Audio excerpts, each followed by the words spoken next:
warahmatullahi wabarakatuh. Baiklah, saya di sini atas nama Muhammad Rofi Ramadan, nomor NIM 1222207141154 dengan mata kuliah Hukum Internasional. Saya di sini akan menjelaskan tentang konsep pengakuan kedaulatan yurisdiksi dan tanggung jawab negara.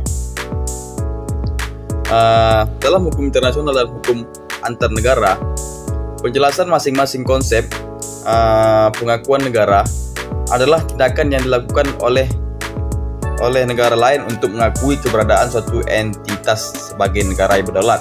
Pengakuan ini dapat bersifat de jure atau penuh dan sah secara hukum internasional, dan de facto sementara atau terbatas, biasanya karena situasi politik yang belum stabil. Pengakuan suatu negara penting karena mempengaruhi hubungan diplomatik, perdagangan, dan kerjasama internasional. Kedaulatan negara. Kedaulatan adalah hak eksklusif suatu negara untuk mengatur urusan dalam negerinya tanpa campur tangan pihak lain. Kedaulatan meliputi kedaulatan internal, hak penuh dalam mengatur wilayah sendiri, pemerintahan hukum, dan kebijakan. Kedaulatan eksternal, hak untuk berhubungan dengan negara lain tanpa tekanan atau pengelaksanaan dari pihak luar. Yurisdiksi negara. Yurisdiksi kewenangan suatu negara dalam menerapkan hukum terhadap orang, benda, dan peristiwa dalam atau di luar wilayahnya. Yurisdiksi ini meliputi yurisdiksi teritorial, berlaku dalam wilayah negara. Yurisdiksi personal, berlaku bagi warga negaranya yang di luar negeri.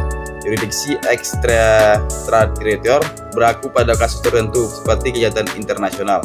Tanggung jawab negara. Tanggung jawab kewajiban negara dalam memenuhi hukum internasional, termasuk tanggung jawab atas pelanggaran hukum internasional, misalnya kejahatan perang, agresi, atau pelanggaran hak asasi manusia.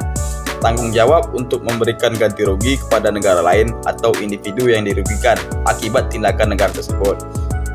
Konsep ini membentuk dasar dari hukum internasional dan hubungan antara negara, memastikan bahwa beroperasi dalam tatanan yang tertib dan saling menghormati. Pengakuan kedaulatan yurisdiksi tentang tanggung jawab negara internasional mengatur hubungan antara negara berdasarkan prinsip-prinsip fundamental yang memastikan stabilitas dan ketertiban global. Konsep yang utama yang menjadi pilar hukum internasional adalah pengakuan negara, kedaulatan yurisdiksi, dan tanggung jawab negara.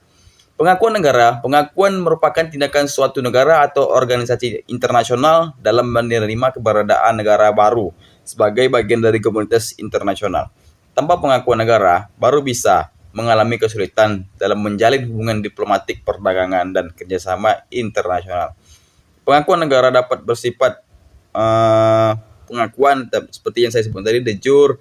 De jure memiliki hak wajib dipenuh sebagai anggota komunitas internasional, dan de facto pengakuan sementara atau terbatas, dan contoh kasusnya seperti Palestina yang telah diakui oleh banyak negara secara de jure, tapi beberapa negara masih hanya mengakui keberadaannya sebagai de facto. Taiwan diakui de facto oleh beberapa negara, tapi tidak memiliki pengakuan de jure dari banyak negara karena tekanan dari Tiongkok.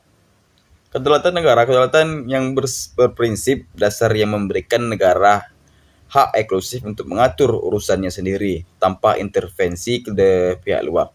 Kedaulatan terdiri dari dua aspek utama. Kedaulatan internal, hak negara untuk mengatur pemerintahan hukumnya dan kebijakan di wilayah sendiri. Kedaulatan eksternal, hak negara untuk berinteraksi dengan negara lain tanpa pemaksaan atau intervensi asing. Prinsip non-intervensi menjadi bagian penting dari kedaulatan negara. Artinya negara lain tidak boleh mencampuri urusan negeri satu negara, kecuali dalam kondisi tertentu, seperti pelanggaran hak asasi manusia yang serius. Contoh kasus adalah invasi Rusia ke Ukraina pada tahun 2022. Yang itu dianggap sebagai pelanggaran terhadap kedaulatan Ukraina.